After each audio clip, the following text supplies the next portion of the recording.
বিএনপির ভারপ্রাপ্ত চেয়ারম্যান জনাব তারেক রহমান শহীদ প্রেসিডেন্ট জিয়াউর রহমানের মাজারে যাচ্ছেন।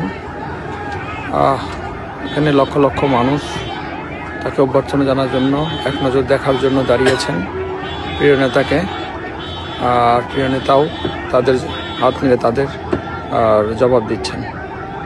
আর এখান থেকে শহীদ প্রেসিডেন্ট জিয়াউর রহমানের মাজার জিয়ারত শেষে উনি এখান থেকে যাবেন আপনার